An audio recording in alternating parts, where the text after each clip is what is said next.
Halo, apa kabar Anda semua? Kita ketemu di akhir pekan ya. Hari Sabtu, ini sebagian besar wilayah Indonesia, saya kira di beberapa tempat termasuk tempatnya Bung Rocky nih ya, hujan hujan deras ya, Bung Rocky ya, dan badai ya, Bung Rocky ya. Ya, badai di akhir pekan.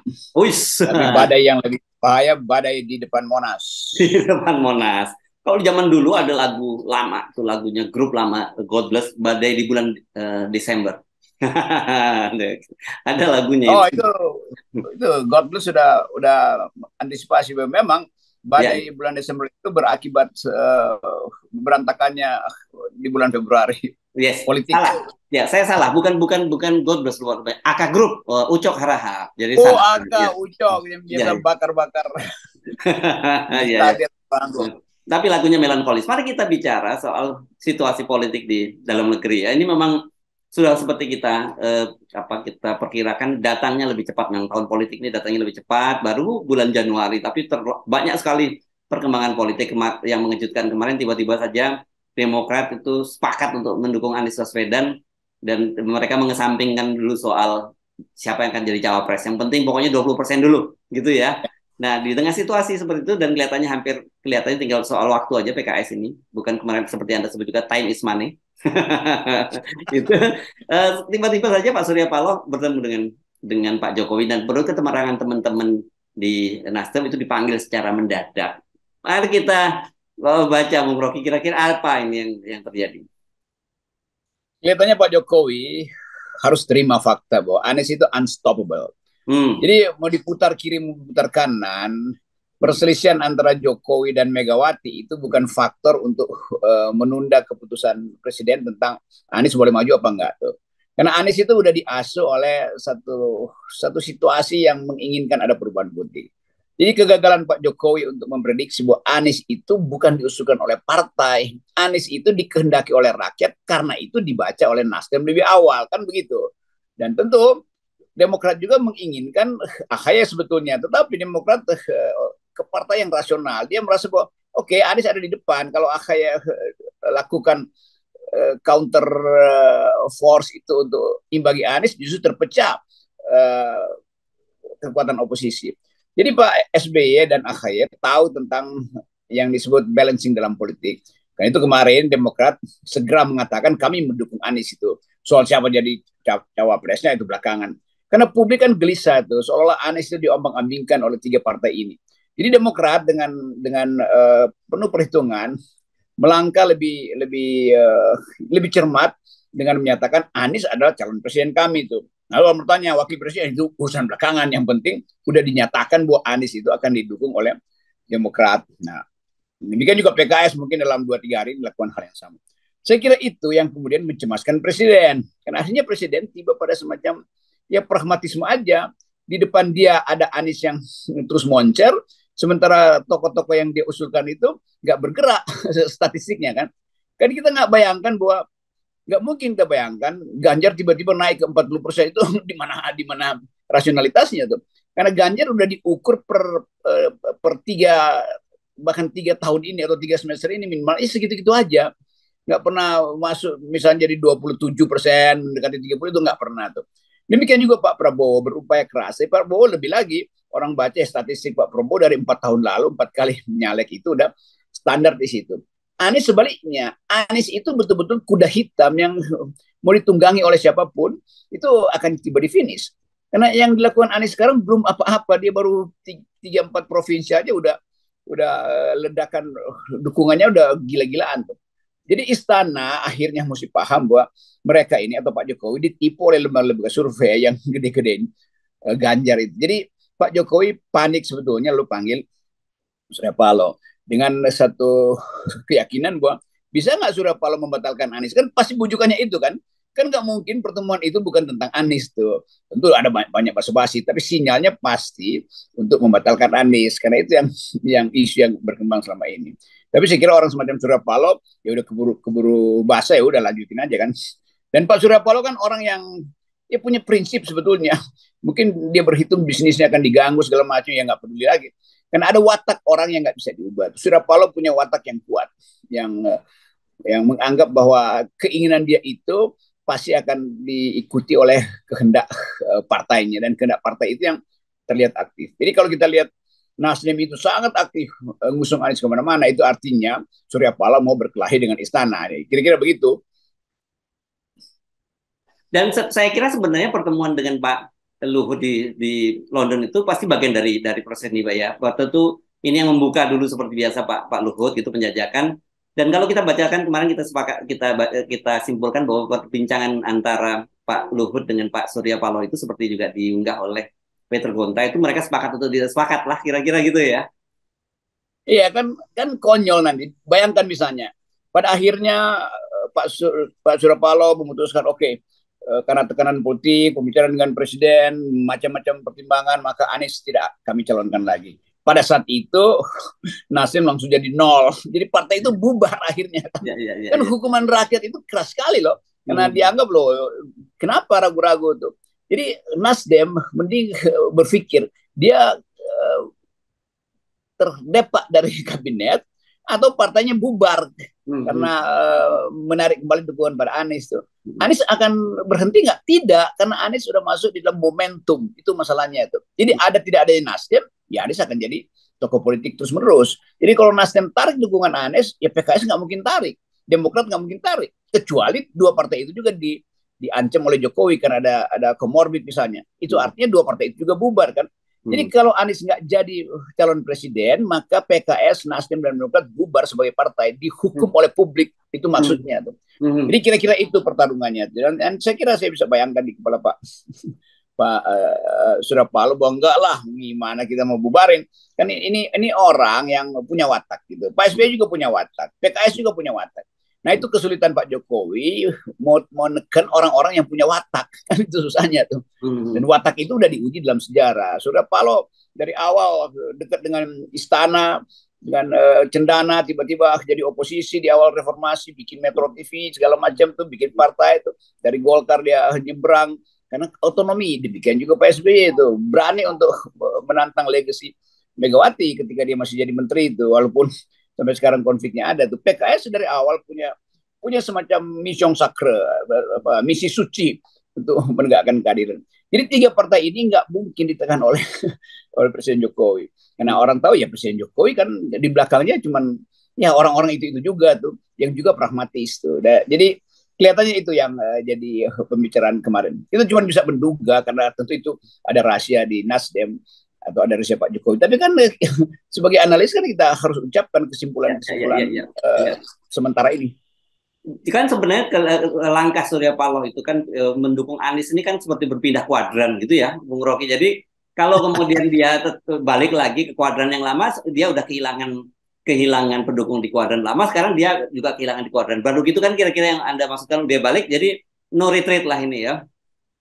Iya, itu kalau pindah kuadran 1 ke kuadran 2 itu cuman pindah sumbu X. Ini dia pindah sumbu X dan E. Dia lompat dari kuadran 1 ke kuadran 3 tuh. Dan itu memang kegemparan ada di situ tuh. Jadi terlihat bahwa Surya Paloh udah hitung dari awal soal-soal begituan. Termasuk dia hitung energi dia untuk ditekan tuh. Kan orang kayak Surya Paloh udah malang melintang lah di dalam deal politik. SBY juga dengan cara mencicil, mengucapkan hal perlahan-lahan, memberi kritik, lalu akhirnya berakumulasi dengan opini publik tuh. Dan publik udah anggap ya udah pemilu sekarang aja deh, karena ngapain lagi sih KPU tuh. Secara faktual orang ingin perubahan kok. Jadi kalau secara faktual orang ingin perubahan, maka secara legal Anies sebetulnya udah ada di ujung pelantikan. Kira-kira gampangnya begitu. Kan kita hanya bisa mengucapkan itu sebagai hasil analisis akal sehat aja. Jadi kalau kemarin itu, kalau kelihatannya tanpa alot, kan sempat muncul ketegangan lah partai-partai koalisi ini ya, dan kemudian kita tahu Nasdem berkunjung ke Sekber Gerindra dan PKB gitu. Tapi kemudian muncul sikap dari Demokrat itu. Jadi kemarin itu betul-betul hanya persoalan internal saja ya, yang mereka belum sepakati gitu. Tapi kalau sekarang ini soal, dan saya kira itu soal cawapres yang jadi ganjilan. Ketika ini sudah berhasil diatasi, menurut Anda ini sudah berapa ya? 2/3 jalan lah ya sekarang ya. Berarti koalisinya Anies ini ya. Tinggal nunggu, atau berapa jalan? 80-90% jalan nih nunggu PKS ini. Udah 11/12, tinggal 1/12 lagi. Oh, 1/12. udah di ujung. Di ujung kan kalau kita lihat PKS ya masih siksa. Ya tapi di ujung mau ngapain PKS? Ya pasti dukung Anies kan. Nggak mungkin dukung Ganjar, nggak mungkin dukung Pak Prabowo tuh. Jadi terlihat begitu. Jadi seluruh kesempatan kita untuk membuat analisis semakin terang setelah kita baca sebetulnya di belakang pertemuan Jokowi itu apa ya, cuma dua, atau Jokowi menekan atau Surya Paloh mengatakan kami akan tarik Anies, itu kan cuma itu kan. Jadi kalau narik Anies tadi ya bubar dong Nasdem. nggak dapat elektabilitas tuh. Begitu Nasdem bubar ya orang hukum juga PKS, orang akan hukum juga Demokrat. Jadi supaya tiga partai itu tidak dihukum oleh publik, maka kalkulasi dari Nasdem pasti akan terus meneruskan. Saya kira ini juga yang diucapkan oleh Pak Surya Paloh. Begini ya Pak Jokowi, ya kalau kami ditekan itu bukan sekedar Surya Paloh yang takut, partai kita juga bubar karena kita udah janji pada rakyat bahwa Anies itu akan menaikkan elektabilitas Nasdem. Demikian juga PKS dan Demokrat. Jadi kelihatannya justru Pak Surya Paloh menekan balik Pak Jokowi itu. Ya dengan gaya Pak Surya Paloh, iya tapi Bapak tenang, kami akan tetap mendukung sampai 2024, kan begitu kan. Jadi kecemasan pada Jokowi terlihat dari ketergesa-gesaan dia memanggil Surya Paloh. Nanti Surya Paloh akan bilang misalnya tuh, oh tapi pikiran saya begini Pak ya, bahwa Anies itu udah ada kesepakatan. Nah kalau Bapak masih ragu silakan undang SBY. Nah, itu lebih gila lagi tuh kalau Jokowi undang SBY untuk ditekan, atau PKS. Jadi kacau sebetulnya istana karena dari awal percaya pada lembaga survei yang abal-abal, yang sekedar disogok untuk naikin elektabilitas seseorang yang dikehendaki oleh Presiden Jokowi. Selebihnya adalah gimmick Presiden Jokowi yang nggak pernah jelas terhadap Ibu Mega tuh. Jadi sangat mungkin Ibu Mega juga pada akhirnya, oh udah kalau begitu kita susun aja kitchen kabinet hari ini. Jadi Ibu Mega bisa juga akhirnya merasa ya udah kalau dia ditinggalkan sendirian sebagai blok sendiri, mending dia gabung dengan blok Anies atau blok Nasdem lah, Nasdem Demokrat. Kan itu masuk akal juga tuh, karena mungkin Puan akan diajukan sebagai salah satu potensi untuk mendampingi Anies. Jadi banyak hal yang terjadi justru karena kekonyolan hubungan antara Jokowi dan Megawati sebenarnya. Parameternya di situ aja. Ya. Oke, saya kira kalau kayak gitu kita mungkin lebih menarik lagi pasca ini ya, pasca nanti deklarasi Anies dengan bergabungnya PKS. Ini petanya seperti apa yang Anda bayangkan tadi? Begitu tiga partai ini tiba pada kesepakatan, Anies presiden, wakil presiden AHY atau wakil presiden dari PKS segala macam, itu final. Nah sekarang tinggal kita tunggu Megawati mau ikut apa enggak tuh. Kalau Megawati bikin blok sendiri, artinya dia akan bergabung dengan Jokowi. Dan Jokowi juga senang, tetapi Megawati tetap merasa kalau dia bergabung dia kehilangan kekuatan moral. Karena dia udah tegur Jokowi, dia udah tegur Ganjar, kenapa dia telan ludahnya sendiri lagi? Kalau itu dieksploitasi oleh pers, maka PDIP juga tenggelam tuh. Karena banyak anggota PDIP yang percaya bahwa Ibu Mega akan memutuskan tanpa intervensi istana, tanpa harus balik pada Ganjar. Begitu banyak anggota PDIP yang percaya pada semacam Megawati-isme tuh. Dan ismenya Megawati itu adalah keteguhan hati dia. Kalau dia jadi lembek, itu orang merasa ya apa bedanya Ibu Mega dengan pemimpin partai lain yang bisa diojok-ojok dengan sogokan kan. Itu masalahnya tuh. Jadi kelihatannya Megawati kalau dia lihat bahwa ini peluang untuk menitipkan Puan di dalam koalisi Anies untuk ditrain dalam satu periode ini, itu bagus betul kan. Nah Pak Jokowi udah bye-bye, kira-kira begitu kan. Nah Ganjar udah pasti nggak mungkin rebound lagi tuh, karena upaya Ganjar kemanapun tetap dia dilihat sebagai agennya Jokowi, dia dilihat sebagai anak nakalnya Mega kan. Selesai di situ aja Ganjar. Sayang sekali tuh Pak Ganjar karena membuat bukan rumit sebetulnya, menghitung sesuatu yang tidak mungkin. Lain kalau Ganjar itu punya partai sendiri, tetap Ganjar itu ditentukan oleh kimia antara Jokowi dan Megawati. Tapi gini, katakanlah begini, kalau toh kita membuat semacam analisis saja, katakanlah kalau PDI kemudian memutuskan Ganjar ya, dan kan nggak mungkin dipasangkan dengan Puan Maharani. Dan kemudian kalau toh katakan Ganjar berhasil menjadi presiden, kan ini berarti kan juga pasti Ibu Megawati berpikir tentang berakhirnya era Soekarnoisme dong. Ya karena bagaimanapun kalau Ganjar terpilih kan dia akan 2 periode dan kita pasti ya Puan akan hilang di situ. Ya itu intinya tuh. Jadi Mbak Puan sebagai kader terakhir dari Ibu Mega yang kelihatan ya, karena memimpin DPR. Kalau Ganjar yang dicalonkan, tentu Ganjar akan bilang nanti setengah putaran Puan ya, nggak bisa karena ambisi kekuasaan itu bahkan akan melebihi apa yang pernah dijanjikan secara etis. Jadi Ganjar pasti akan memimpin PDIP 2 periode kalau Ganjar jalan, dan di ujung periode keduanya Ganjar akan ambil alih PDIP. Kan itu rumus politiknya begitu kan. Hal yang juga diinginkan Pak Jokowi tapi nggak pernah terjadi. Nah, Ganjar mungkin lebih mampu untuk mengambil alih PDIP. Nah, pada saat itu mungkin Jokowi merasa, oh ya, Ganjar itu adalah petugas partai saya. Kira-kira begitu.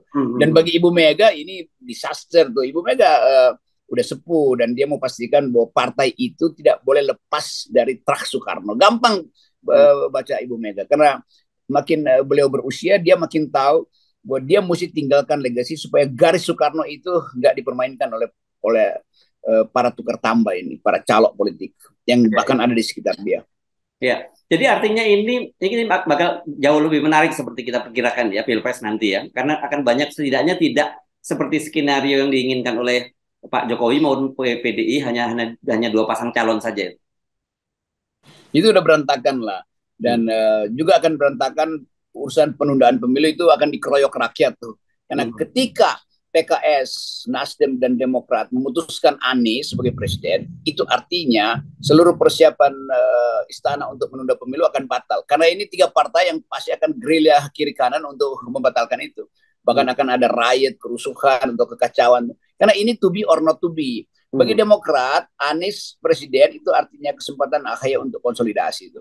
Bagi Nasdem, Anies presiden itu kesempatan untuk mungkin anaknya Pak Surya Paloh yang lagi disiapkan tuh. Bagi PKS juga berlaku hal yang sama kan, karena PKS tetap ingin ada kader baru nanti yang bisa dibunyikan nanti 2029 atau setelah itu 2030 berapa. Karena ini partai-partai kader, PKS itu partai kader. Jadi dia tetap nunggu kapan dia punya kesempatan. Nah, itu yang nggak bisa dibaca oleh Pak Jokowi karena mata beliau itu tertutup oleh semacam keinginan cepat-cepat memimpin Indonesia, bahkan memperpanjang kekuasaan. Itu intinya. Jadi sayang nanti Pak Jokowi kehilangan kesempatan juga untuk membina Gibran dan Kaisang tuh, yang sekarang udah di gede-gedein. Udah sabar aja, tunggu aja tuh. Nanti kita bahas ini ya, yang soal Gibran nanti kita bahas sih sore hari ya, pasca ini nanti kan ini jadi menarik kan, petanya mesti ya, kita harus baca ke situ nanti kan. Ya. Iya, jadi buat sementara kita anggap aja bahwa badai politik di depan Monas itu pasti akan berujung pada berantakannya strategi Pak Jokowi, berantakannya koalisi kiri kanan, dan Anies bernapas lebih lega karena Demokrat udah mengatakan oke, kami tidak ragu lagi. Dan sebetulnya PKS dalam hati udah mengatakan ya Anies lah, masa yang lain. Oke, baik. Bung Rocky, terima kasih. Kita tetap kawal dengan 0%. Yes. 0%. Thank you. Sampai nanti sore. Ya. Oke.